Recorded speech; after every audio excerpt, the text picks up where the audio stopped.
Do you remember, Rook, when I mentioned another ceremony I must perform at the Memorial Gardens? The time has come. I was hoping you would accompany me again. It can't be time to relight the graves yet. Oh, this isn't Watcher business. It's a more personal visit, whenever you've time.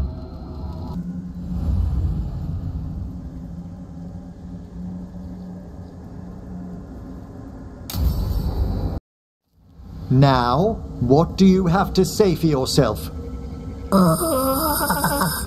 Did I miss something? Since we're here to gather flowers for the dead, I thought I'd teach Manfred some plant names. But I just caught him attempting to wade into a rose bush.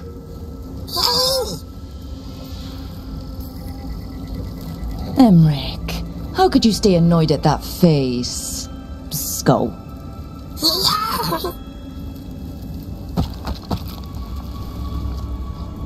Oh, Manfred. Whatever will happen to you if I pass on? If?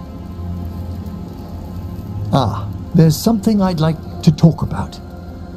Do you know what a lich is, Rook? An undead mage that's retained their mind. They're theoretical, aren't they? The idea fascinated me when I was younger. For years, I researched and experimented, spoke with spirits and mages. Then, eventually, I found them. Who? The Lich Lords of the Grand Necropolis. Necromancers before me who'd transformed themselves into true living dead.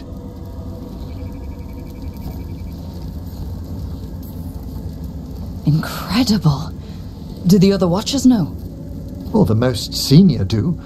You weren't high enough in the Order to be informed. The Liches are the great protectors of the Necropolis, bulwarks against forces that threaten creation. After years of tests and rituals, they granted me my desire, the right to attempt lichdom. Hold on. If you become a lich, then all this flirting we've been doing... I should hate to lose your company while I'm still mortal. What would you being a lich be like? A vast leap. Flesh cast aside for bone, returned immortal for all time.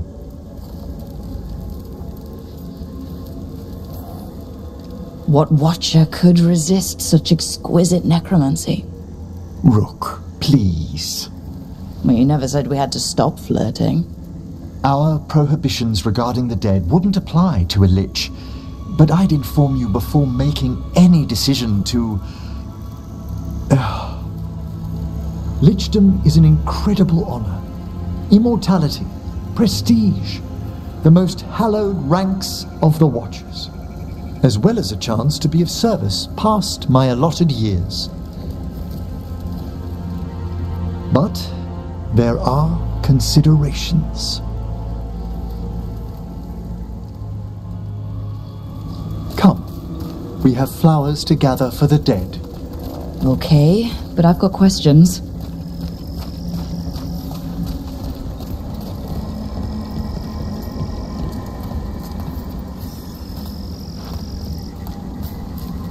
Blue creepvine. This will do nicely. So, if you were a lich, it wouldn't be a spirit mimicking you? It'd be your actual soul in the corpse? It would. I didn't think... Wait, is that what Vorgoth is? Oh, no one knows what Vorgoth is.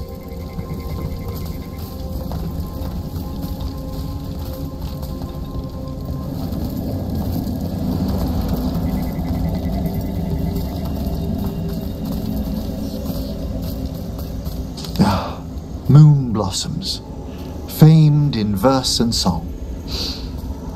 Smells like perfume. Do liches have a sense of smell? I've been told that while some of my senses will dull, others will become available. Other than that, I can't say if the flowers would still hold their bloom for me.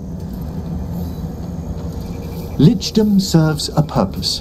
There are dark things in creation, threats to both our world and the Fade. The Liches of the Necropolis have the insight and the abilities to oppose them. And you're joining them when? Certain elements have held me back.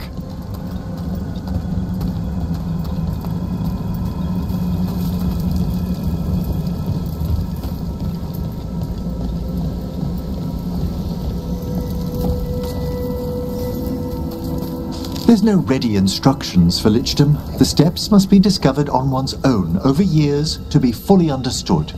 Does the spell to become a lich kill you, or do you have to... No, mercifully, that falls to another watcher. After my death, my soul will be drawn back into my body instead of moving on to whatever lies beyond.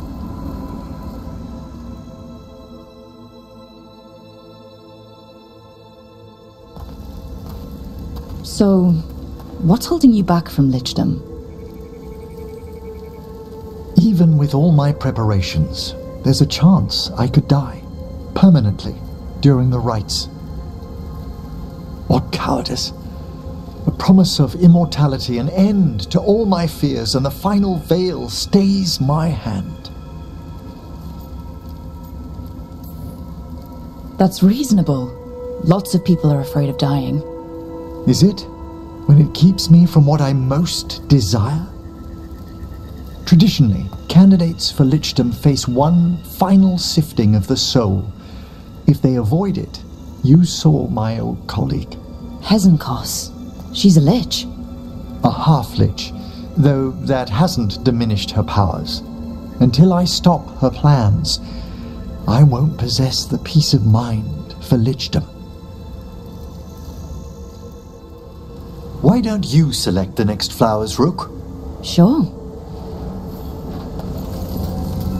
So what's a half-lich exactly? Johanna attempted the rites of lichdom and failed. Stuck in her in-between state, she is supremely dangerous, but can't learn any new magic. No wonder Hezenkos was shouting so much. Oh, she's always been that way. What about the sifting of a soul that Hezenkos avoided? The spirits of the necropolis judge whether a candidate is worthy of the power and responsibility of lichdom. How'd she become a lich without it? I shared some knowledge when we were colleagues. She apparently put together more than I knew.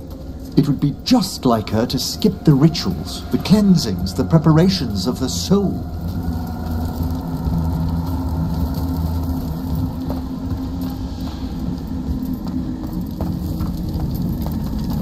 For a watcher, Hezenkos is pretty harsh on spirits. We made allowances because of her discoveries. Too many. Spirits are not things to be disposed of. You really care about them? They're so susceptible to the world's whims, Rook. Some spirits are dangerous, but how quickly most respond to a bit of kindness or care, or simple attempt to understand. For all she's done, I can't condemn Johanna for attempting lichdom. That freedom from mortality, that divorce from fear, and of course, time to read all of one's books. Of course. But how she's abused her abilities. Are my intentions enough to fare better? Worrying's a good sign. We have enough flowers. There's something I'd like to show you.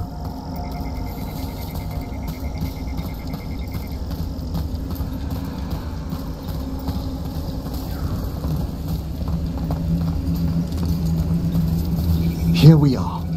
Oh, so these flowers are for... Yes.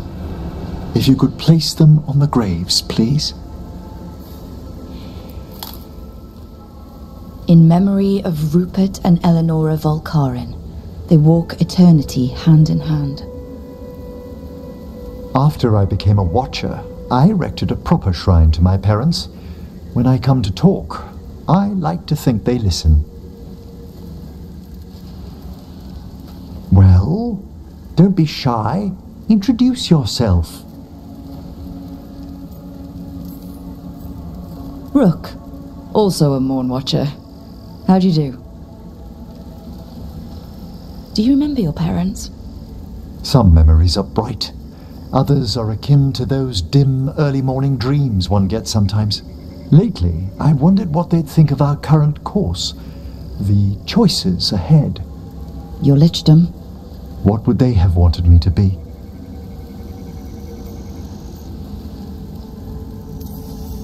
Happy with someone who cares for you.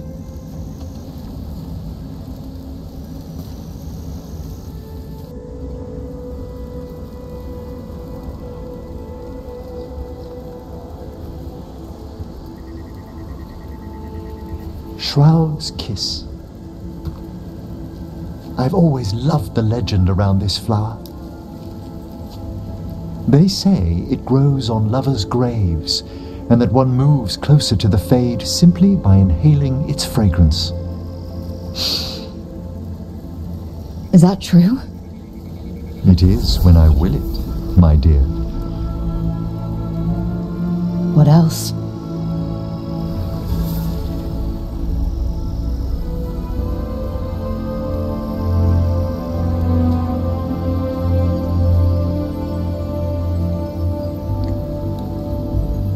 What a day of unexpected splendor.